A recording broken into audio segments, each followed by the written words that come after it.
మరో breaking news చూస్తున్నాం. Telangana assembly సమావేశాలు వేడిగా సాగుతున్నాయి. బడ్జెట్ కేటాయింపులపై చర్చిస్తున్నారు. ఈ సందర్భంగా బట్టి విక్రమార్క హరీష్ రావుపై ఆగ్రహం వ్యక్తం చేశారు.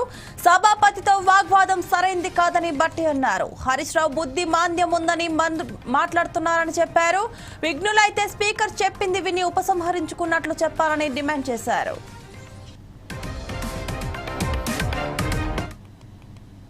చాలా సంవత్సరాలు మంత్రిగా కూడా చేశారు అధ్యక్ష.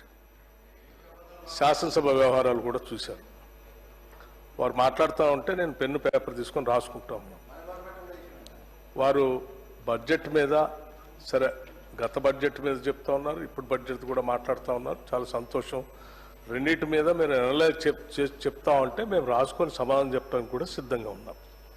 కానీ మీరు శ్రీధర్ బాబు గారు చెప్పినట్టు ఆ చెప్పే విషయం వదిలేసి పొలిటికల్గా స్లోగన్స్ చెప్పించడానికి ఎక్కువ ప్రయత్నం చేస్తున్నారనేది మీ ఉపన్యాసం ద్వారా అర్థమవుతా ఉంది.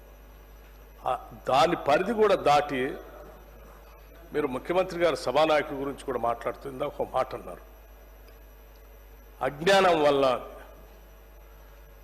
అజ్ఞానం వల్ల అంటే ఏంటి అధ్యక్ష? ముఖ్యమంత్రి గారికి జ్ఞానం లేదని, లేకపోతే మాకెవరికి జ్ఞానం లేదు.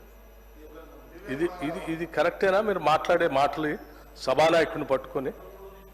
అట్లాగే సరే సభాపతి గారు సభా విలువల్ని పెంపొందించాలని, మనం మాట్లాడే చర్చలు కూడా ఉందాగా పార్లమెంటేరియన్ లాంగ్వేజ్లో ఉండాలని వారు చాలా మంచిగా మీకు సలహా ఇస్తూ ఉన్నారు.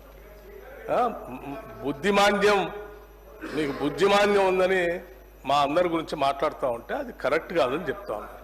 రైట్, మీరు కనీసం నిజంగా విఘ్నులైతే స్పీకర్ గారు సభాపతి గారు చెప్పిన దాన్ని విని బుద్ధిమాన్యం అన్న మాట పొరపాటు అయిపోయింది, నేను విత్డ్రా చేసుకుంటున్నా అని చెప్పి వారి ప్రసంగం చెప్పాలి. కానీ ఇంకా గౌరవ సభాపతి గారితో కూడా ఆర్గ్యుమెంట్లోకి వెళ్ళి నేనేమన్నాను, వారేమన్నారు, వారు మాట్లాడేటప్పుడు మీరు చెప్పలేదు, ఇప్పుడే నాకు చెప్తా ఉన్నారు ఏంది అని మొన్న వారు జగదీశ్వర్ రెడ్డి గారు ఎట్లయితే మాట్లాడటం కోసం ప్రయత్నం చేసి ఏం చేశారో ఇప్పుడు అదే ప్రయత్నంలో వీరెళ్తా ఉన్నారు. అధ్యక్ష గారు